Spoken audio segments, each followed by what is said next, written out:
Salutations, fellow vidiots, and welcome to the first ever proper episode of Full Moon Motherfucking Madness.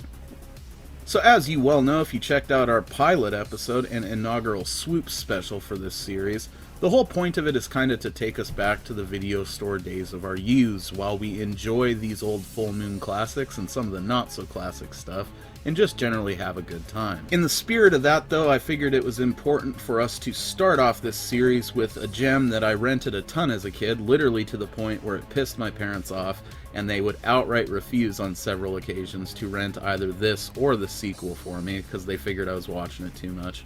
And they were probably right. It's the cult classic sci-fi western flick that forever made me obsessed with genre-bending westerns and just genre-bending movies in general. The original Cowboys vs. Aliens flick, Oblivion. Goddamn classic right here, and it still holds up to this day, I assure you.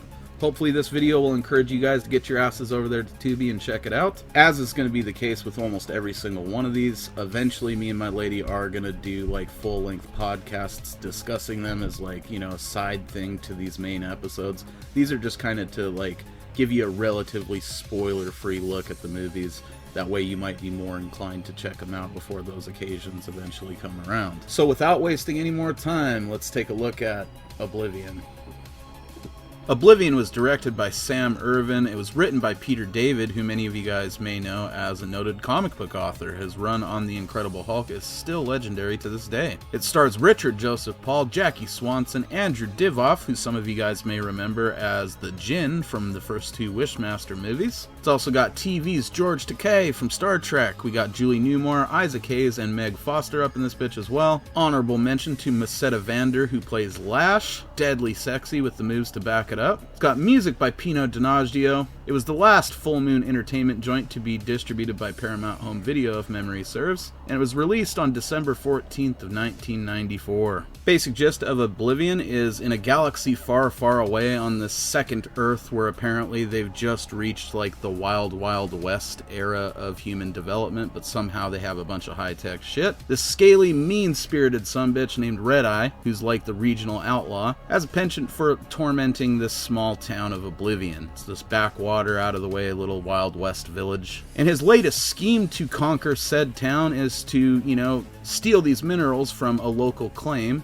and these minerals like allow them to disrupt technology, basically. So the cyborg deputy for said town, for example, is unable to assist the local sheriff when Red Eye blows him the fuck away in what otherwise would be a pretty fair, you know, gunfight. And that's all she wrote. He has conquered the town. But they learn there's a bit of a snag here, and that's that this sheriff has a son who has not been back to the town in years, but could potentially be trouble when he does decide to wander back into this dusty little burg. Which, of course, he eventually does. The local undertaker goes out to where he's prospecting and locates him and lets him know that his father's been killed by Red Eye. And he basically comes back to the town, accompanied by a native fella that he befriended after rescuing him from a giant stop-motion scorpion named Buteo, and they head on into town to, you know, pick up this inheritance that our main dude Zach is under the impression has been left to him by his father. He's none too stoked to do this because he's not well liked in town on account of being perceived as a coward. The reason for that, though, is it turns out he is an empath, so he doesn't like to kill people because he can literally feel the pain that's being inflicted on them himself, which is, you know,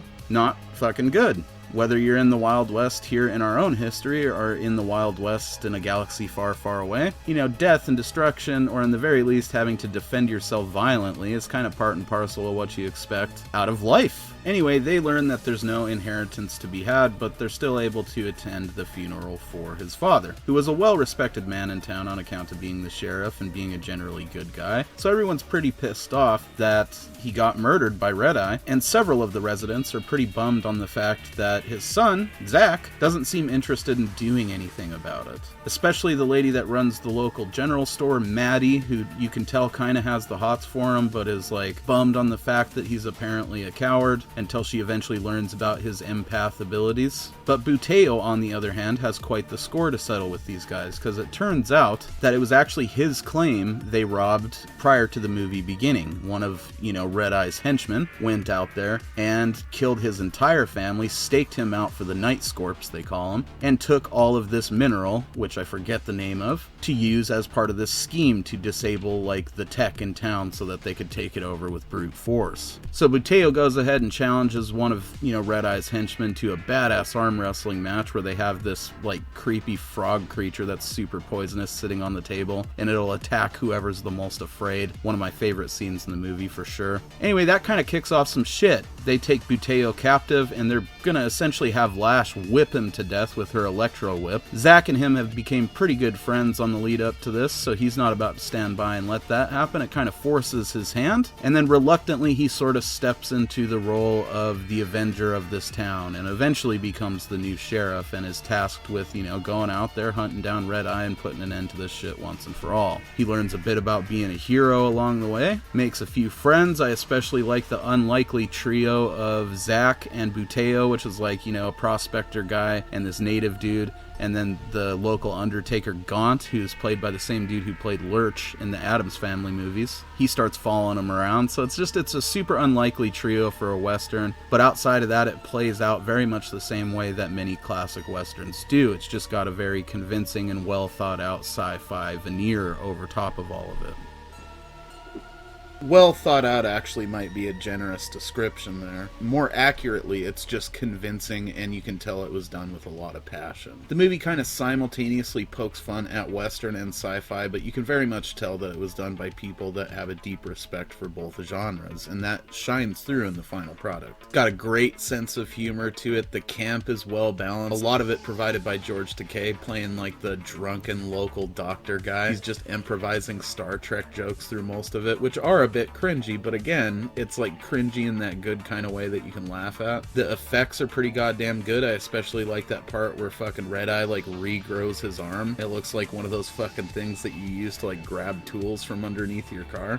The stop motion is pretty fucking great on the night scorps. Lash as a character is just awesome with her electro whip. I already mentioned her once in this video, and I will undoubtedly mention her several times when we eventually get a copy of the sequel, Backlash, Oblivion 2, on the shelf, so we can do the review for that. I like how they were shot back to back, like simultaneously, so this movie leads directly into the next one, but you get a fair amount of closure at the end of this one. So it doesn't feel like you're just left hanging. It feels like you've watched a pretty decent installment in a little sci-fi western saga, and there's obviously more to come, because it ends with a to-be-continued text overlaid upon our final scene. Like I said, this had a huge influence on me enjoying genre-bending stuff, and specifically genre-bending western stuff. Other good recommendations for that shit would definitely be, of course, Bone Tomahawk. You also got The Burrowers. You got, more recently, High Plains Invaders.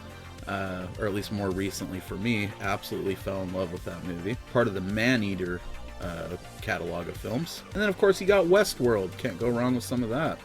Oblivion is one that I think anybody should see if they like westerns or if they like sci-fi. As tired of it as my parents got, my dad did actually enjoy the movie like the first dozen times I made him watch it with me. And I think he would probably enjoy revisiting it today. So when we eventually do this for the podcast, I will go ahead and whip that out and see if he wants to watch it with me for old time's sake, Favorite characters in the movie are definitely Red Eye and Lash, because they're just fucking badass. Divoff, or whatever his name is, the dude playing Red Eye, the guy that was the Djinn and Wishmaster, absolutely does a killer job, like anytime you put him under makeup, it seems like. He does this weird lizard lick, like, thing as this character that just always makes my fucking skin crawl. Lash, like I said, is sexy and fucking awesome in equal measure. Favorite character outside of those two would definitely be Gaunt, old Lurch from Addams Family, playing the local Undertaker. Just good stuff. The sense of humor of the movie is very self-aware, but at the same time, you got some campy moments that maybe are unintentionally funny. It's just everything you want from Full Moon doing this kind of movie, and I cannot recommend checking it out enough. Again, it is available on Tubi, so if you feel like checking it out today, pop on over there and give it a look. It's free. Only thing you got to lose is time. With the Rona still going full force, we got plenty of that, so check her out. Until next time, I have been Mosley, you have been a bunch of sexy motherfucking beasts, and this has been Full Moon Madness. Cheers. Thanks for watching.